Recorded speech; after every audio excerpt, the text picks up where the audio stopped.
can see, it is a beautiful day here in beautiful city of Las Vegas, where in just 24 hours, we will see Donald Trump and Hillary Clinton face off for the last time.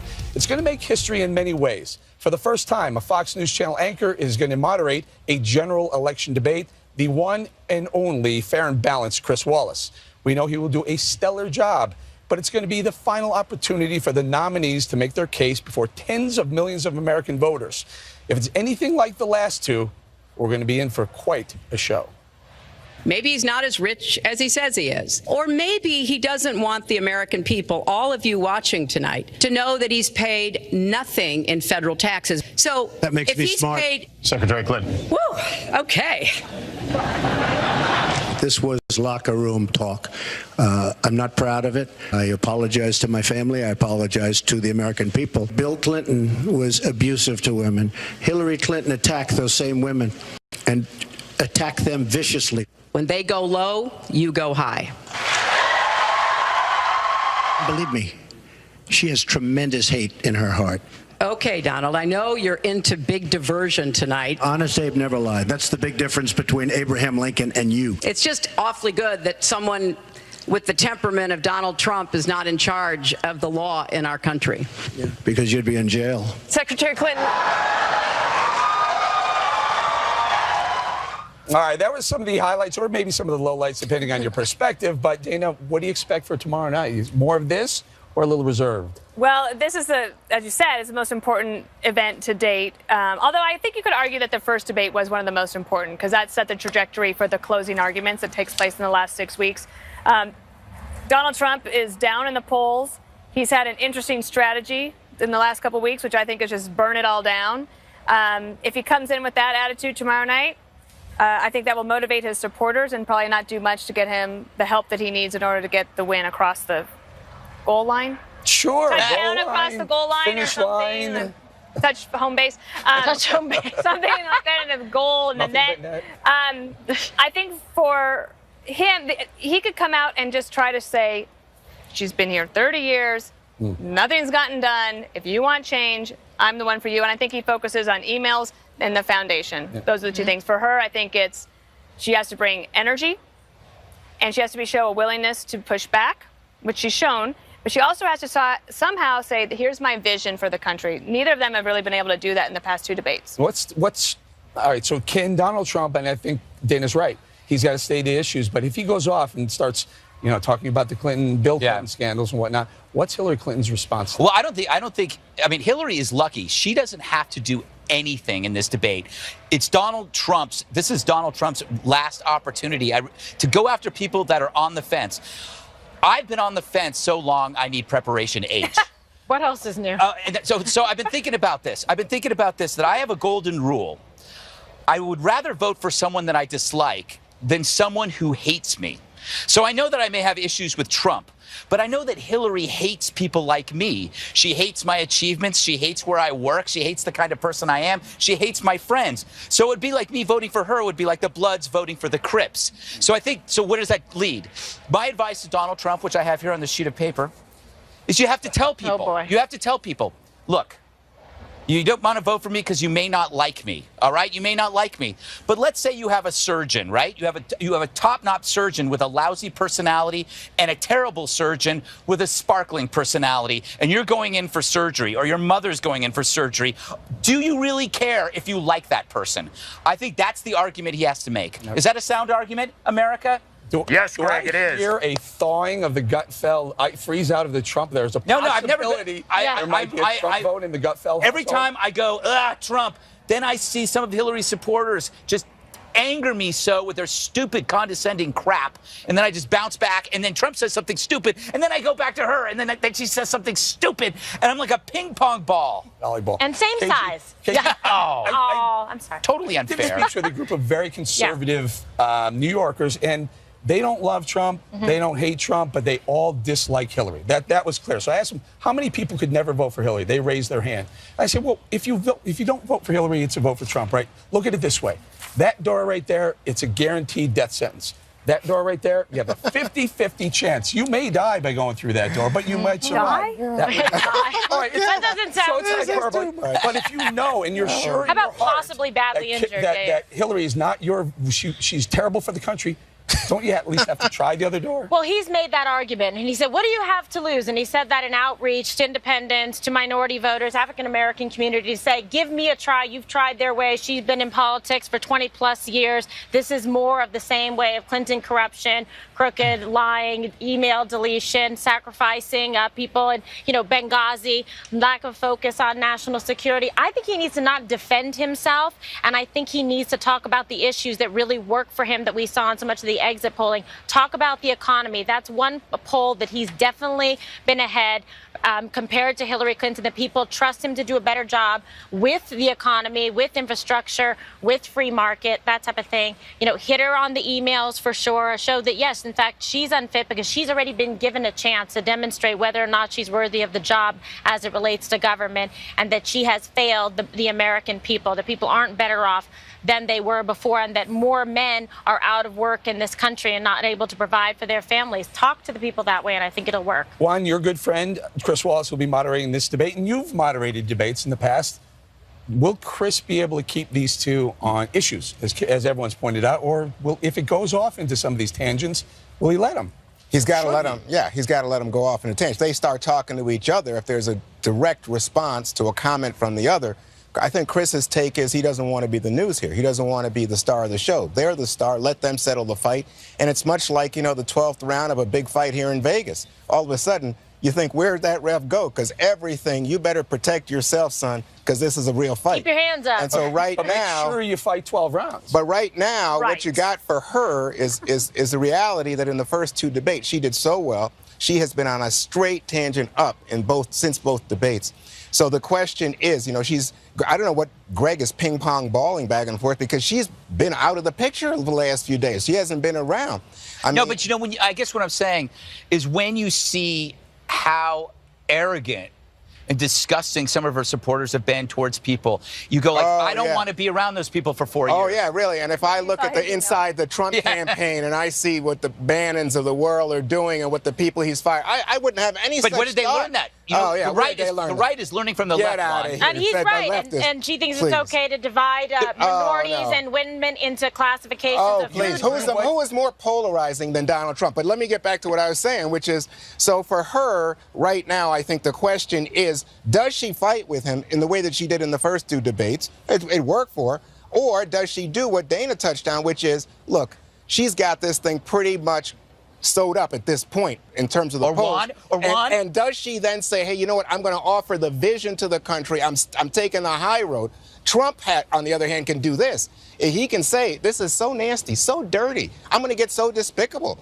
I'm going to turn off everybody and hope their people stay home. Let's use your analogy. Let's use your boxing analogy. If it's a 12-round bout and he's down going into the 12th round, you start looking for that haymaker. You start looking for that knockout. That's correct. All right, let's do this. Let's take the knockout punch when it comes. Or you know what? We are in Vegas, Eric. People do impulsive things. They could just stare each other in the eyes and go, "Let's get the hell out of here." And they go to a drive-through chapel. They get married and they run to the Dominican Republic, and you never see them again. Yeah, that could happen. Don't bet on that. All right, we got another day here. As a hurdle to climb with female voters as the election nears, will they give him a second chance after that Access Hollywood tape emerged? His wife has forgiven him. Melania Trump made an appeal to women voters in a new interview with Fox and Friends' Ainsley Earhardt. Listen.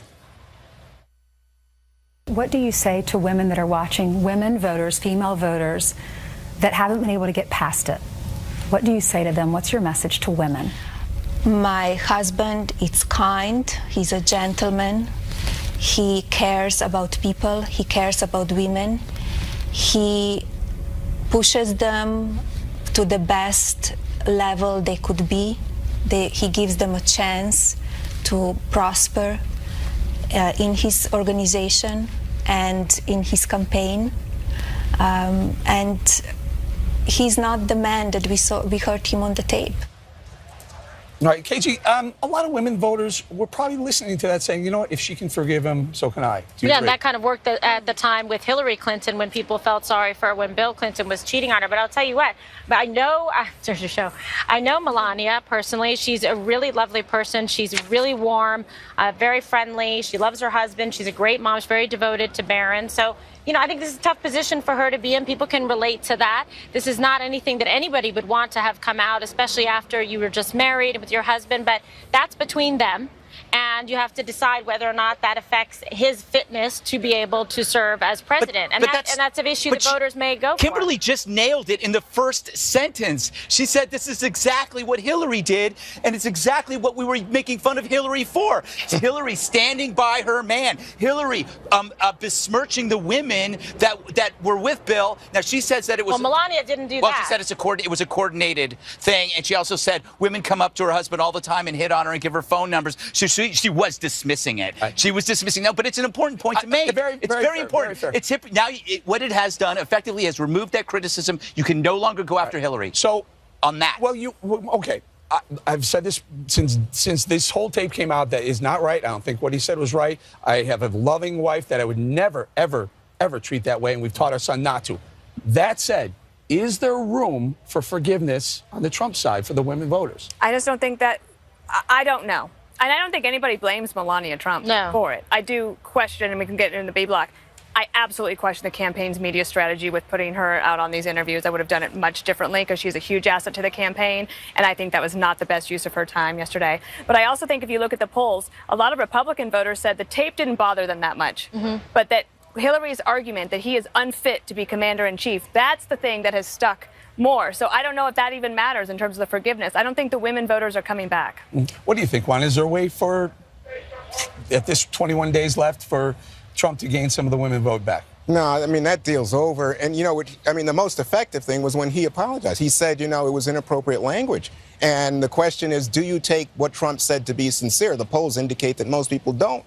So, I mean, that's what I read. So from my perspective, when I saw her last night, I thought, boy, this is a big step because she has not been out. They kept her, I think, away after the fiasco at the convention with the plagiarism, Michelle Obama and all that. She comes out and says Billy Bush, the NBC guy who got fired yesterday, he's to blame. He was just pushing Donald Trump. And I thought, I'm not feeling so good about this. I think that's another case where they're throwing a guy under the bus. When you know, the first thing Donald did was he said, well, my golf partner, Bill Clinton, said worse. And then it's now it's Billy Bush's fault. It's like that you're violating the guy code. As Tyrus once said, you know, you don't blame it on another guy. Final thought. I was going to say that you got to try anyway. I wouldn't concede the women's vote. Obviously, it's going to be uphill battle. But you know what? I embarrassed myself, my wife, my daughter, my children. For that, I'm greatly sorry. And for my supporters that I let down. Believe me from my heart that I've learned, I've grown through this campaign. Let me make it up to you. Let me be the best president we've seen in this country. Let me create jobs. Let me make the women in this country feel safe from a national security standpoint. Let me be good with the military. Let me repeal and replace Obamacare and go down the list. And Kimberly for president. Kimberly for president. That's an excellent speech you should have given 2 weeks ago. Instead, he took a different tack and attacked the women that were the accusers. Yeah. All right, but a great speech. We have that more. was good. That was good. Countdown. Yes. Welcome back to The Five, and we are 24 hours out from the final presidential debate. We are live in Las Vegas, where it's all going to go down tomorrow night. Now, Trump's been on the defense since the last debate, denying accusations from a number of women that he's kissed or groped them. His wife, Melania, addressed the allegations in a new interview with Ainsley Earhardt. I was not surprised in one way because, as I said before, everything was organized.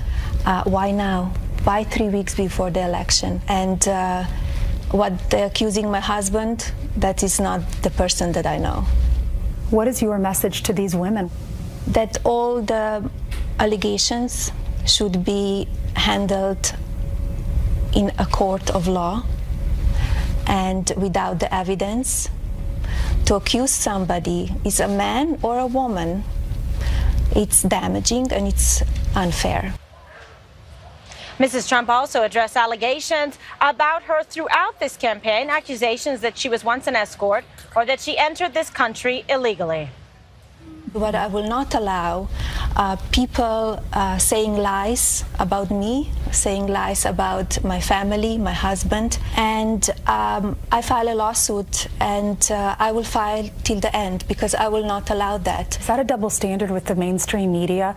It is a double standard, and I see that mainstream media, they want to damage my family and my husband campaign.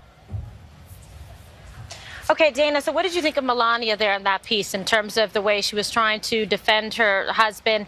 Also a little soft-spoken there. It seemed a little softer than some of the other parts of the interview. True. Okay, I was saying in the A block, just from a press perspective, I would have, if they wanted to use her to change the subject, I think that I would have done a very different scenario. I would have had Ainsley Earhardt from Fox and Friends go with me to something interesting and fun or something I care about. Go to a school, get the pictures. Because instead what you have is a situation where Melania Trump is now, as Greg was pointing out, their biggest complaint against Hillary Clinton, which is a good one, which is how Hillary Clinton treated the women who were Bill's accusers. Now we have several accusers. We have questions of a lawsuit. We have New York Times story that there's still not a lawsuit from the Trump campaign on that. I don't think they're going to file one. People magazine's not been addressed except for sort of in a looser way. And I just think Melania Trump is such an asset to the Trump campaign that they did her a disservice yesterday by having her sit down and actually bring the news back to these issues. And in addition, she says that the issue she wants to work most on is social media bullying. But the social media bullying actually comes directly from her husband against women when he has issues with them, like Alicia Machado right after the debate, or there's many others. So I just would have done something much different with her yesterday. I think that they put her in a tough position, but she did as well as she could in that scenario. Yeah, I think she did handle herself well. Greg, the way she conducted herself, she was warm, personable. You know, Ainsley has done interviews with her before. I thought she did a nice job there, but would have been probably a good idea to go to a school, do something like that, to talk about bullying, to kind of change the dynamic. Yeah, look, I look at somebody who just doesn't want to be there. I feel bad for her. Yeah. I think that she's being dragged along into this mess. I think... but that's not what she said. She said nobody can make her do, say, or go anywhere. I mean, yeah, but I don't believe everything I hear. Right. I think when you're looking at this, okay. When you're looking at all of this and you're looking at the debate, you have to ask yourself one question: what issue do you care about most, and will that allow you to accept the flaws of the candidates? So for me, my issue will always be terror. So am I willing to accept the multitude of flaws that comes with a candidate who is strongest on terror? I think that is the question you have to ask yourself. What is the issue that matters to you most, and will that allow you to overlook some pretty egregious stuff? That's why so many people are on the fence, because you say, I believe in this, but I can't handle that. And I think that's where a lot of people are. Didn't you come off the fence? No, you know what? It's kind of comfortable now. Exactly. You've positioned yourself. Well, sweet spot. That is disgusting, Tina. I blame your influence on her. It's very untoward. All right, Bowling. So what's the next step from here? I think they need to kind of close loop on this and move off of this topic. I wouldn't put somebody out like Ivanka, who also is a tremendous asset to the campaign and to her father and the family. Maybe have her do something. Yeah, I think Melania hopefully put it to rest. I mean, when you see her speak and you feel it, you feel her emotion, you know, and you realize all these accusations that they're levying. Some of them, who know if they may all be true and they may not be, but unless you know for sure, and I'm not talking about the tape that was released. Yeah. I'm talking about the misconduct from years past. So the tape he's already apologized for, and she held his feet to the fire on that as well. My point is, some of the accusations that aren't proven just yet, you see her and you see, wow, someone is being hurt by these things, especially if they're not true. And the wife in this case, and the kids, and I know Chelsea Clinton probably is hurt by some of the accusations on Bill Clinton, but these are people who've come out and said it's happened as well, too. So. But questioning sexual assault accusers, questioning accusers of questioning the women who have made sexual assault accusations, and questioning their veracity and saying that they're liars, that they're coordinating with the Clinton campaign, it's just political, they just want 15 minutes of fame, which is something they also said, that also gets back to that very issue, and we should not be doing that. No, by no means did I. Simply said when she says, I'm pained by this as well. You feel her pain. You can see it in her face. She's pained by it. Now, if all these people, if there's proof and whatnot, then you can take a look back later and she also did say you can put it in a court of law, you know, and let people have their day in court too, which I think is an important point. What do you think, Juan? She didn't move the ball, and I don't think that anybody who watched it, and I think a lot of people have watched it, I think Ainsley did a fine job, so people watch it, they're very interested. The question is, can you move this thing so that a lot of the Republican women, who may still be in Greg's awkward position offense-wise, say, you know, well, I can understand now and I feel, but instead it came across as, well, she's being forced to sit there and say these things. She hasn't been out there. She's not convinced. I didn't see it that way, to be just honest. Not persuasive. She didn't look forced. I didn't think she looked forced at all. And I mean, I know her. She's a much stronger woman than that. Welcome back. We are live in Las Vegas ahead of tomorrow's final, thank God, presidential debate. And there is yet another twist in Hillary Clinton's email saga. One of her top lieutenants at the State Department is accused of trying to make a quid pro quo deal with the FBI in the middle of its investigation of Clinton's private server. His name, Patrick Kennedy. The FBI's files indicate that Kennedy asked the Bureau to remark a classified email in Clinton's archive. In exchange for the classification, an official says that Kennedy pledged his department would allocate more FBI agents to sensitive areas abroad. The State Department flat out denies it. We looked into this, the FBI looked into this, and it's just not true. There was no quid pro quo even suggested or any kind of bargain laid on the table. What did happen, and what did happen though, is Pat Kennedy did talk to the FBI, as he did on other email traffic that we were getting ready to release through FOIA, to discuss and try to better understand why they wanted something classified. Did something illegal transpire? Well, here's Judge Napolitano.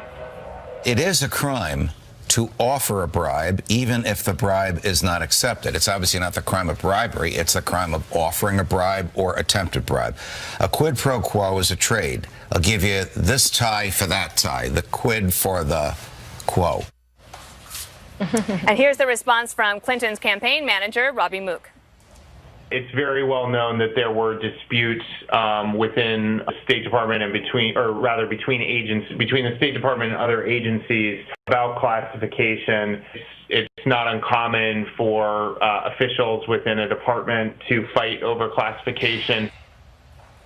All right, Eric, I see what they're trying to do, and I've been in similar positions in terms of explaining things that may look a little iffy, but if you're explaining in this campaign, you're losing. Especially when she said I sent no classified material, and the campaign must have been out there going, uh-oh, look out, because look at what we tried to do, or we actually did maybe have some classifications changed. Here's the $64,000 question.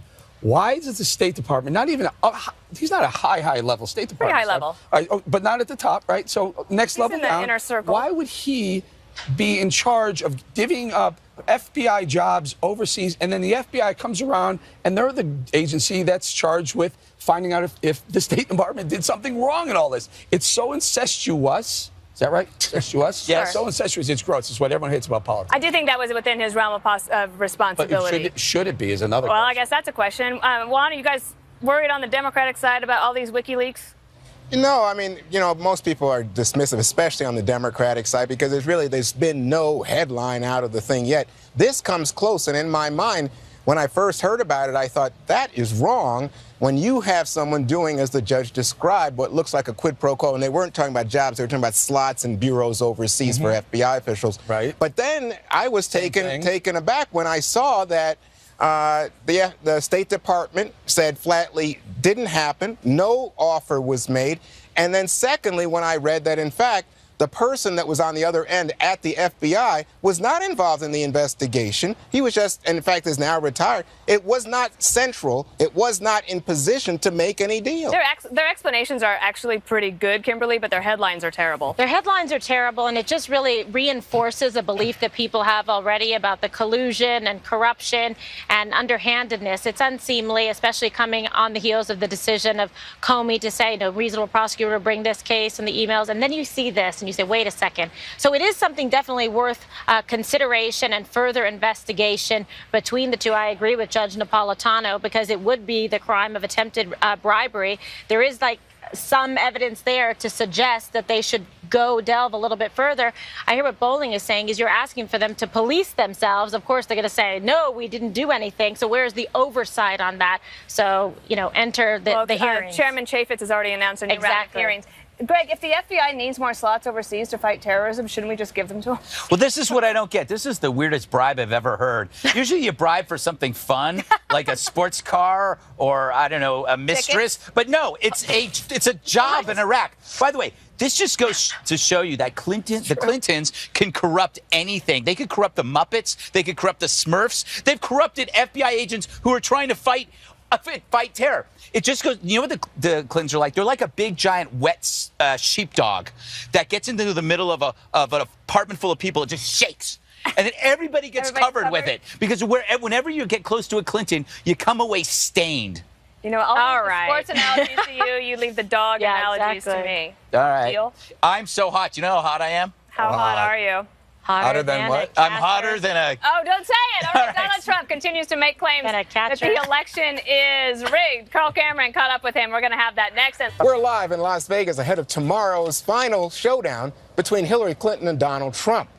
Trump's in Colorado today, a lot cooler there, I bet, still expressing concern that he could be cheated out of victory in 3 weeks. Campaign Carl Cameron caught up with him on the trail yesterday and pressed Trump further.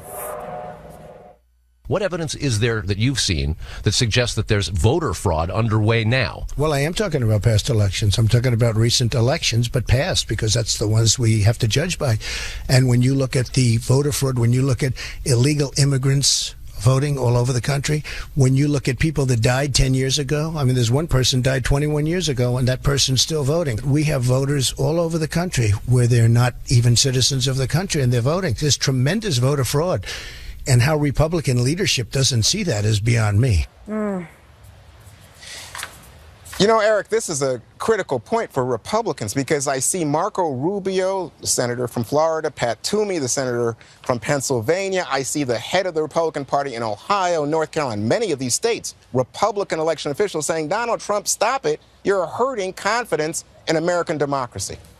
I like the rigged part. I like the hey, this election is rigged. I hate the part that he's assigning to the voter fraud part of it. I like the part where he says the mainstream media, much of the media across the board, is leaning towards Hillary Clinton. No, I heard that, but then he went back when Pence, I understand. Pence and others said, "Stop it, Donald." I disagree with this part of his where he's going with this. I think you stay on the fact that the media is rigged and it's leaning towards the other towards Hillary and giving her all the wind in her sails and nailing him down to everything he says. I think that's a winning strategy. The voter fraud stuff, I don't get it. Kimberly, why do you think he's doing it? I'm going to have to withhold my answer for the O'Reilly factor tonight. We have a whole segment on that. I think you're going to see all of the show practically on there, except Dana will be on with Megyn Kelly. But what do you think? Look, I think that there's been a lot of research and studies put into this and a lot of time, and there's some specific numbers, but overall, it doesn't bear out in terms of the numbers to say that there is widespread voter or election fraud. There's also a separate section which would be like voter registration issues. So would you lump that all into one category? But I will tell you this, I think that it works with his supporters that they're worried about this, and maybe he's trying to do it, it's like a motivating factor to get them to show up, get the vote out. Whatever he can do to say, hey, listen, it's really important, make your vote count because we could be facing a rigged, election. But overall, I think it's not good for, American democracy and our election system. Well, in fact, undermine what I heard from some of the pros was this actually suppresses voter turnout. Yeah, I was going to say that might be his theory that thinking it'll help motivate people. But could it actually make people say, well, then why should I even go out to vote if they're going to already rig it? The other thing is, it really does go outside the four corners of the Constitution. I think that would be interesting, and we might hear about this in the coming days if anyone's able to get some interviews or insight, is what's going on inside the Trump campaign, because you've had Pence, Chris Christie, people close to him all saying this is not actually true, but he's doing it anyway, which I think means that he's cut the moorings. He's unshackled. He's unshackled. Greg, very quickly, he also says, watch those minorities. They're going to cheat. Is that a dangerous message? Did he really say that? Yeah. I don't remember him saying that, but I know he said he was the inner city. Okay, so he said it was code. He was using code. I go back. Kimberly kind of nailed it. This works with his supporters, but I don't think it's working with anybody else. I think maybe he's doing this to change the subject completely from what's been going on the last couple of weeks. Could it be whining? Could it be whining, setting himself up? It actually did kind of change the subject. Yeah, that's it. Stay right there, because up next, you're going to have so much fun. The star of one of the hottest shows in town is going to join us. celebrity impersonator and ventriloquist Terry Fader. Don't go away. We're at Vegas for the last presidential debate, and since we don't have time to see one of the shows on the Strip, a show has come to us. Terry Fator is a headliner at the Mirage Hotel. He won season 2 of America's Got Talent. He does it all, a ventriloquist, comedian, and a singer, just like me. Welcome to the 5, Terry, but I don't care about Terry. I want to talk to Donald. Donald, welcome to the show. I'm just checking out your hands. Are your hands large, small, medium?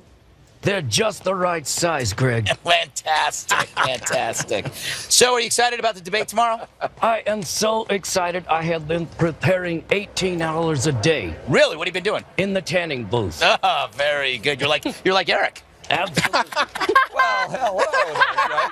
Thank you very much. That's all yours. Yeah. I got a question for him. Yeah. So, Donald, such controversy with these women. How are you handling these accusations? You know, it's not as bad as it sounds. I mean, just think about where this man's hand is right now. Okay. I don't know what to say. Blame it on the dummy. Of course. We do that on a lot of shows. So I have a quick question. Okay. To you, Terry. Yes. Do you have a dummy named Hillary? A dummy named Hillary. Actually, no, I don't, and I get that question a lot. Not good for business? Well, the thing is that It's redundant. that's funny. That's Glad you said it. No, the thing is, and I get this question a lot. You know, Donald kind of transcends politics. We've known about Donald all of our lives. Right. The politic part of it. So, you know. I didn't. People said, "Why didn't you do George Bush? Why didn't you do an Obama?"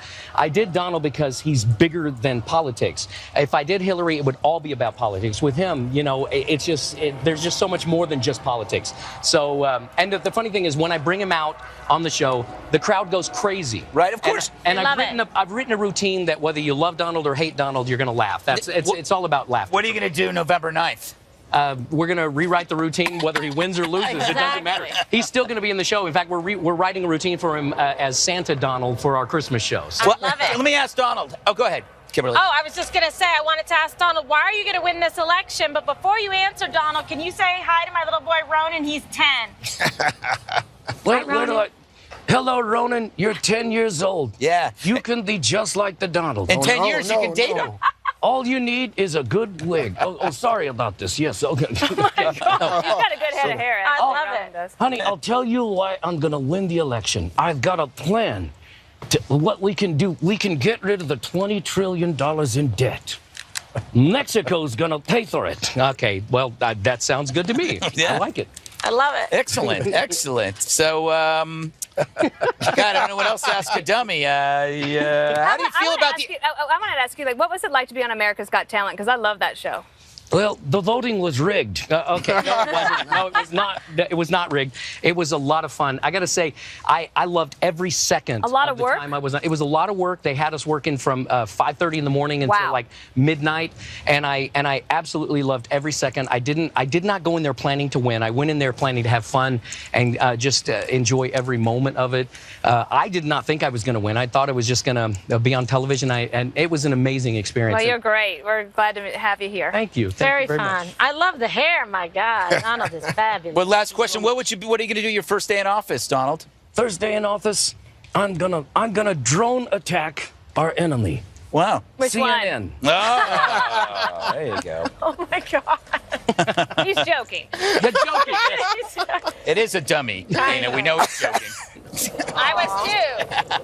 Thanks, Terry. All right, catch him at the Mirage here in Las Vegas. One more thing up next.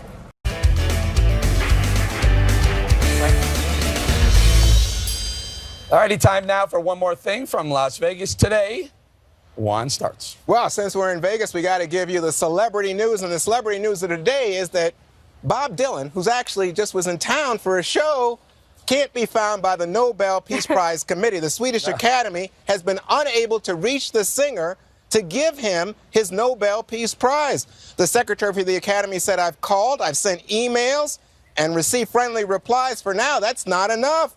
So though they've been in touch with his manager, Dylan refuses to respond. At the concert Monday in Vegas, he didn't even acknowledge his achievement, so he can refuse the $900,000 prize money. Oh my God. But guess what? He can't refuse the honor. Okay. Very Well, you good. can't. Very good. All right, I'll go next. Listen, we're in Vegas, and if you don't know anything about Vegas, there are a lot of gun ranges in Vegas. Oh, is this hot? Is this hot? Did we roll this hot? No. Okay, But we well, should. we heard something. Anyway, okay.